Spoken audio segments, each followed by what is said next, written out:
Yang mujib. Satu lagi. Yang maha mengabulkan. Kita berhenti pukul 12 pun tak apa. Nampak lagi. Yang aziz, yang qawi, yang mati.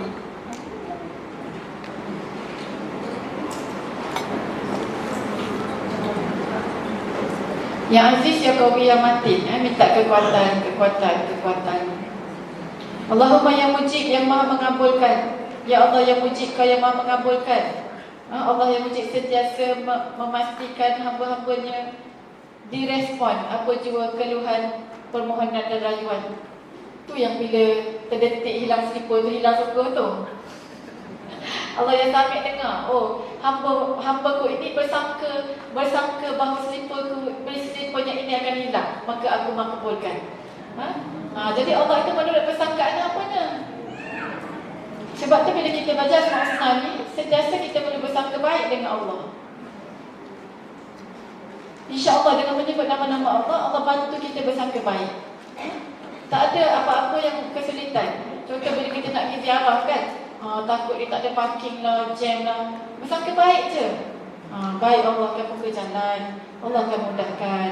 Dengan persangkaan baik tadi, Allah makbulkan. Dia membuka persangkaan kita. Jadi sebab itulah kita perlu berlampik dalam kita bercakap dengan manusia.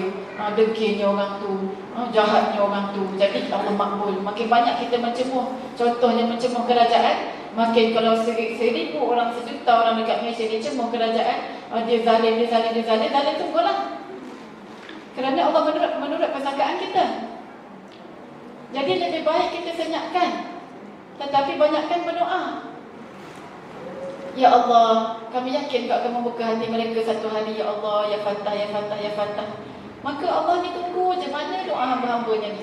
Ni asyik tak salahkan orang je. Tahulah GST harga naik tu semua tahu. Kau orang tak tahu. Allah Ya Rafiq yang naikkan harga tu. Kita tak masuk. Masuk dah nama Ya Rafiq tadi. Harga barang ni naik oleh Allah Ya Rafiq. Kerana apa? Kerana Allah sedang memelihara kita yang Fisya Muhaimin, supaya terkawal perbelanjaan kita, supaya berpada-pada. Kalau sebelum ni harga murah semua, pakat-pakat beli yang branding belaka. Tak pandang dah hak yang cak kicap ni. Cak ayam tak pandang dah. Jadi hidup sebagai hamba. Branding itu bimbang kita, sukar untuk menjadi hamba, sukar untuk menjaga tata susila kita. Jadi bila orang naikkan harga, kita pun ambillah minyak warna kuning. Kalau dulu minyak hijau. Jadi itu tanda Allah sedang memelihara kita yang Fisya Muhaimin. Minyak mahal dah, kuning pun cukup lah, boleh je jalan. Kan jadi itulah Allah yang mujib, yang maha mengabulkan. Dia mengabulkan kita nak, bila kita nak jadi hamba, Allah kabulkan lah. Maka kita hati-hati penjagaan kata-kata kita, supaya kita tidak menyatakan sesuatu persangkaan yang buruk kepada Allah. Okey, bila kita mengenali Allah yang mujib, yang maha mengabulkan, kita juga perlu memahami bahawa dalam pengabulan Allah, Dia menolak sesuatu.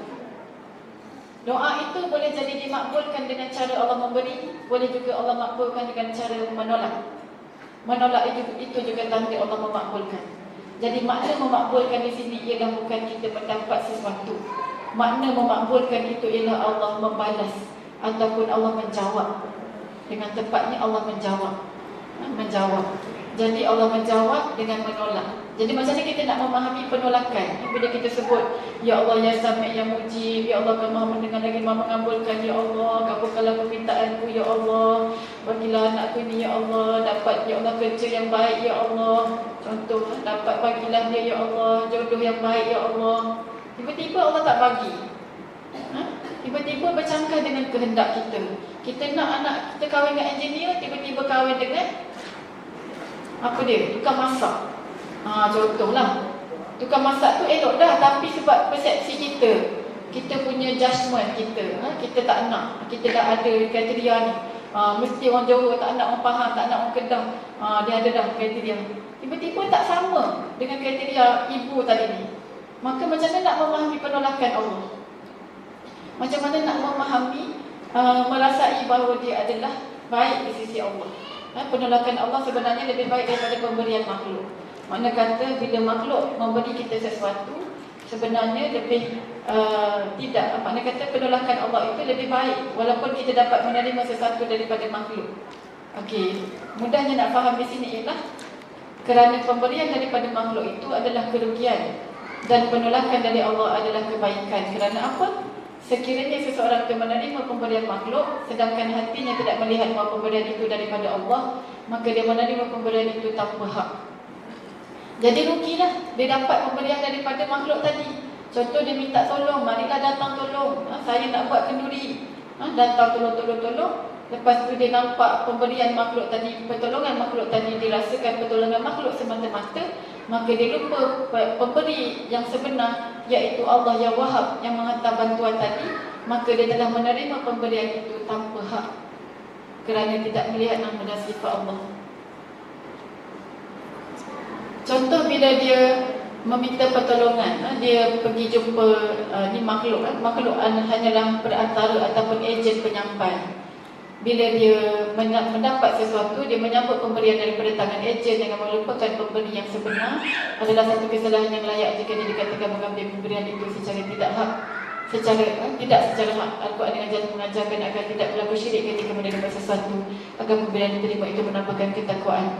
Jadi bila kita menerima pertolongan makhluk atau mendapat sesuatu pemberian, rezeki-rezeki, pertolongan-pertolongan, sumbangan-sumbangan daripada makhluk, hatimu hendaklah meyakini ia daripada Allah yang Rahman, yang Wahab, yang Karim, yang Maha Memberi, bukan daripada makhluk itu. Makhluk itu hanya alat Allah, ejen, postman je.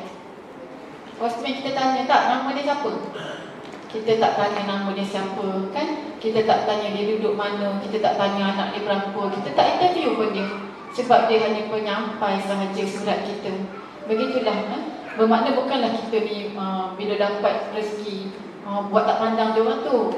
Makna kata hati kita terus pada Allah, tapi zahir kita tetap berterima kasih pada jasadnya. Pada zahirnya kita berterima kasih, menghormati orang yang menjadi perantara Allah tadi ataupun ejen. Barulah dikatakan hamba itu menerima pemberian Allah dengan hak. Jadi bila kita berdoa, bila Allah beri itu, maka hendaklah kita menerima pemberian Allah tadi dengan hak, iaitu nampak pemberian-pemberian daripada makhluk adalah daripada Allah yang Wahab, yang Karim, yang Mujib. Okey. Allah telah menyediakan segala keperluan hamba-Nya di dunia ini. Bila Allah cipta kita, ya Khalik, Dia mencipta sekali dengan keperluan kaki, keperluan tangan, keperluan mata, apa juga yang kita perlu untuk menjalankan tugas sebagai hamba dan khalifah. Telah Allah berikan kegunaan-kegunaan itu, dan kita duduk dalam perut ibu kita selama 9 bulan, menunggu masa, menunggu je bila mana Allah mengembangkan tubuh kita, bila mana Allah nak memanjangkan tulang belulang kita, bila mana Allah nak menguatkan tulang kita, bila mana Allah nak membuka kita punya ceping telinga, bila mana Allah nak membuka yafatah, nak buka kelopak mata, membuka rongga-rongga hidung, membuka jari jemari kita yafatah. Kita tunggu je dalam tu.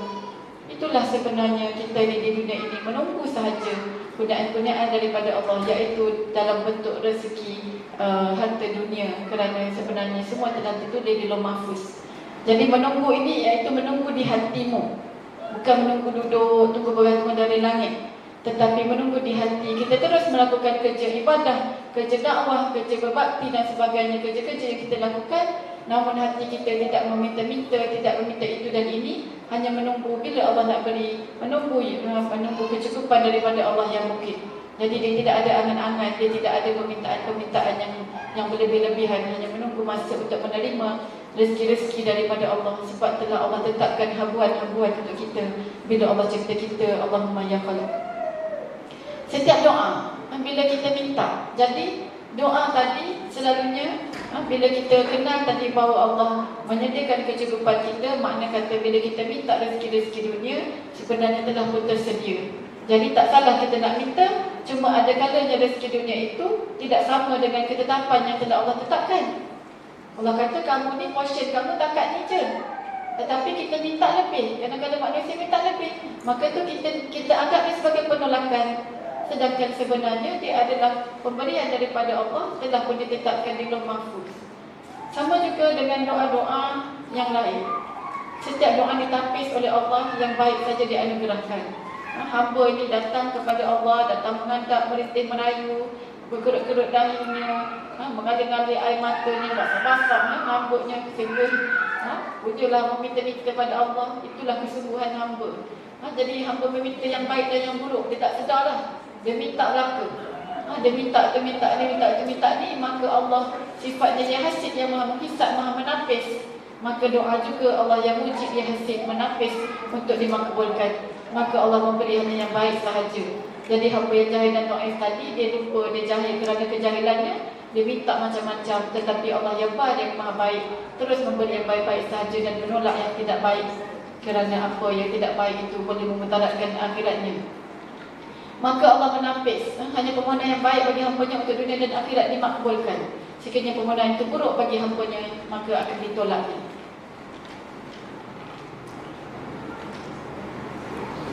Kejap. Jadi sebab itulah doa kita selalu dilapik dengan Rabbana atina fid dunya hasanah wa fil akhirati hasanah wa qina adzabannar. Allah akan memberi hanya yang boleh memberi kebaikan kepada dunia dan akhirat. Sekiranya ia buruk untuk akhirat, baik untuk dunia, tetap Allah tak beri. Tetapi sekiranya ia baik untuk akhirat, tetapi mungkin sedikit keburukan untuk kita di dunia, iaitu dari segi mungkin kita tak mampu tahan, tetap Allah akan beri. Tetapi sekiranya ia baik untuk dunia dan akhirat, lagilah Allah beri. Itulah Allah yang baik dan maha baik. Baiknya Allah ini cukup luar biasa. Dan boleh jadi kamu suka kepada sesuatu padahal ia buruk bagimu. Dan ingatlah Allah jualah yang mengetahui semuanya itu, sedangkan kamu tidak mengetahui. Surah Al-Baqarah ayat 216. Jadi boleh amalkan. Tak ada doa. Jadi doa dia, bolehlah kita, bila kita berdoa kepada Allah, Allahumma ya mujib, ya sami' ya mujib, yang maha mendengar lagi maha makbulkan segala doa. Ya Allah. Sebab tu dia perlu melapik, kalau boleh dengan perkataan sekiranya. Rabbana atina fid dunya hasanah tu sebenarnya kesekiranya lah. Mana kata ya Allah, sekiranya ya Allah sakit ini baik buatku, maka Allah masukkanlah rasa redha. Namun sekiranya ya Allah sakit ini buruk buat akhiratku, ya Allah menyebabkan dah lagi jauh daripadamu, ya Allah. Ya Allah, sembuhkanlah sakit ini. Jadi kita berlapik-lapik, tetap kita mohon. Apa juga kita nak mohon, tapi sentiasa kita minta, sekiranya ya Allah ia baik untuk akhiratku, sekiranya ia tidak baik untuk akhiratku, untuk berikanku kekuatan untuk menanggung ujian ini, yang aziz ya kaum yang matin. Jadi kita bersedia menghadapi apa jua, itu hamba. Kita minta sembuh, kita minta selesai masalah, kita minta diperbaiki segala kesulitan. Tetapi ya Allah, sekiranya kesulitan ini belum diinginkan olehmu untuk berhenti, belum lagi berakhir, belum lagi boleh diakhiri olehmu, maka ya Allah beri kekuatan untuk menanggung. Jadi dua-dua kita minta. Sebab kita tak tahu, kita tak boleh paksa Allah nak on the spot terus sihat, terus kita kuat, kan? Jadi kita minta sembuh, tetapi Allah sekiranya ia lama lagi, ya Allah sekiranya ia kuat, ya Allah berikan kekuatan.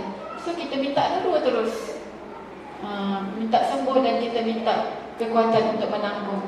Maka di mana-mana pun sekiranya Allah sembuh, maka kita bersyukur. Sekiranya tak sembuh pun, kita akan menjadi hamba Allah yang dimasukkan daya kekuatan.